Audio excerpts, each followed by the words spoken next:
Hello, it's Bishop Mark. Today is Luke chapter 3. So we're up to chapter 3, verses 1 and 2. And yes, I'm in a different spot here. There's a painting in back of me because I'm on vacation, but I still have time for you. So today is a history lesson. Do you like history? Well, Luke liked history, and he wanted to make sure to place the story of Jesus in history.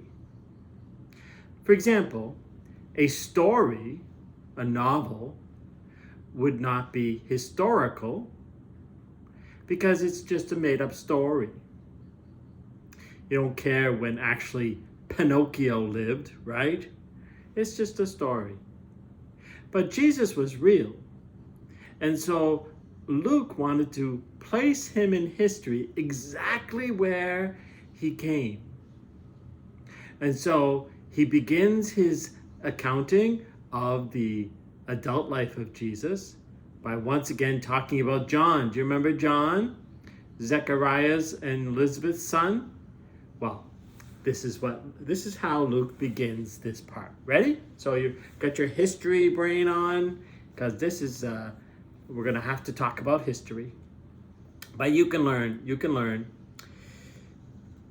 In the 15th year of the reign of Tiberius Caesar, so I'm just going to read the whole 2 verses and then we'll explain it, okay? So, in the 15th year of the reign of Tiberius Caesar, when Pontius Pilate was governor of Judea, and Herod was tetrarch of Galilee, and his brother Philip, tetrarch of the region of Iturea and Trachonitis. Oh, stay with me, I'll explain it, don't worry.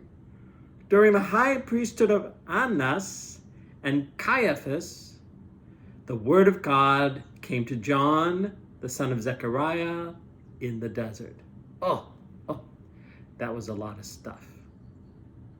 And you know, when you read history, or you read things like this, or when you're reading the Bible, you might just go across that and say, oh, big name guys, I don't need to read that.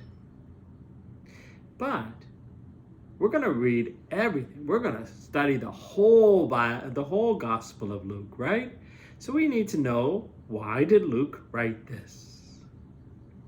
Okay, so let's first discuss years. So why didn't Luke say in 1951 or in the year 3? Well, the year system, the numbering of the years, this year is 2022, right? 2022. Next year will be 2023. Well, that numbering of years started in the year 532. Does that make sense? Okay, so there was this man, Dionysius, and he was the leader in 532. He didn't know it was 532. He just thought, we need to start counting these years so that we know exactly when and where we are. So they decided to count the years from Jesus' birth to that time. And so the scholars went to work and they said, it's been 532 years since Jesus was born. And they said, okay, then this is the year 532. And the next year was 533. And right now we're on 2022. Did you see how that was done? It was done in the year 532. Now, those scholars were wrong. In other words, when they said this is the year 532 and they had counted from Jesus' birth, they didn't get it perfectly right. In fact, it's still not quite known when exactly Jesus was born, but he was born around that time, maybe within 3, 4, 5 years of that time. But we still use those numbers from Dionysius in 532. Now, the year of Jesus' birth is called the Anno Domini. In other words, the year of Jesus' birth in Latin. And so we talk about 532 AD, Anno Domini, year of his birth, right? Now, before that time, you start counting backwards. So 5 years before Jesus was born is called BC, or before Christ. Now, we use the English expression, but in 532, they didn't say before Christ. They said ante Christum natum, before the birth of Christ. Okay, so we use BC, before Jesus is born, and AD, after Jesus is born, and we're in the year 2022.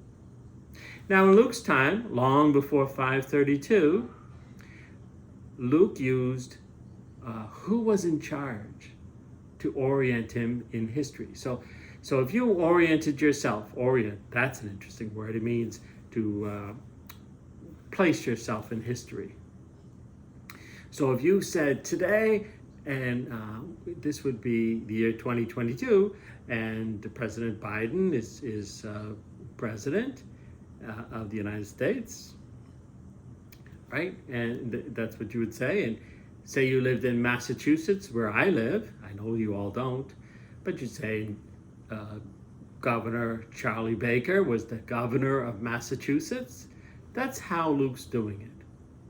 So let's see what he says. Now, the first person he points out, it says, in the 15th year of Tiberius Caesar. So Tiberius Caesar was a man who lived in Rome. And the people in Rome dominated the whole world. The place where Jesus was born, we call the Holy Land, was dominated by the Romans at the time, right? So the head of all the Romans in the world was Tiberius Caesar. Now, Tiberius Caesar is a person out of history, of course, and so history says that his time in office was from the year 14 AD to 37 AD, but he was born BC. Okay. What's known about Tiberius Caesar? Well, he's known as a gloomy guy. Gloomy. And he didn't want to be Caesar. But he lived a long time. And he was followed by not a good one called Caligula. So Tiberius Caesar is a historic figure who reigned in Rome from 14 AD to 37 AD. Okay, so that's, Luke says this is when this is happening, during that time, 14 to 37. Then he says, Pontius Pilate was the governor of Judea. Now, when Jesus was born, the Roman representative in that area, that whole area, was Herod the Great. He's not called great because he was wonderful. He's called great because he did a lot of building. He's the one that built the temple. So Herod, but Herod died. And his area was split into three. So he had, this is what this Luke says. So Pontius Pilate was the governor of Judea. Herod was the tetrarch of Galilee, and his brother Philip, tetrarch of Idumea and Trachonitis, and Lysanias was tetrarch of Abilene. Okay, so that's a lot. Okay, so we have Pontius Pilate, Herod, his son Herod, Philip, and Lysanias. Herod is someone we'll find out more about. He's not a good man either. But he was of that area of Judea. And then Philip was another section, doesn't really affect us. And this guy Lysanias, no one knows anything about him. His what he did, who he was, is lost in history. But there was another one. His name was Archelaus, and Archelaus was so bad, that the Jews asked to have another person, and he was replaced by Pontius Pilate. So Pontius Pilate wasn't a tetrarch. I believe tetrarch means divided into four. But Pontius Pilate was a replacement. And Pontius Pilate was there from 26 to 37. Was that too much? All you got to know is that Tiberius Caesar was in Rome. And then the place was divided. And the place where John was, the two most significant people that were ruling were Pontius Pilate, took the place of Archelaus, but Pontius Pilate and Herod, another Herod. Okay, stay with me, we're almost done. During the high priest of Annas and Caiaphas, okay, the high priest, they're not Roman. They're the ones that led the Jews. So Jesus and Mary and Joseph were Jewish people, right? So was John the Baptist, John. And the ruler of the Jewish people was Annas, but there was a lot of high priests at the time. So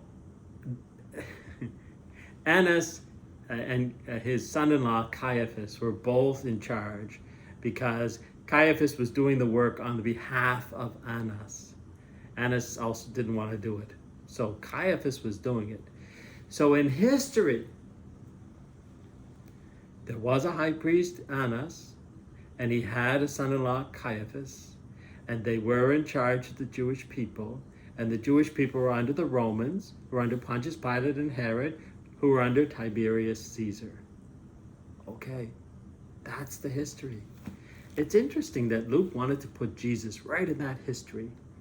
And this ends with the word of God came to John, the Zechariah in the desert. So we're back to John now in chapter 3. Let's see what happens next time. Farewell. Peace.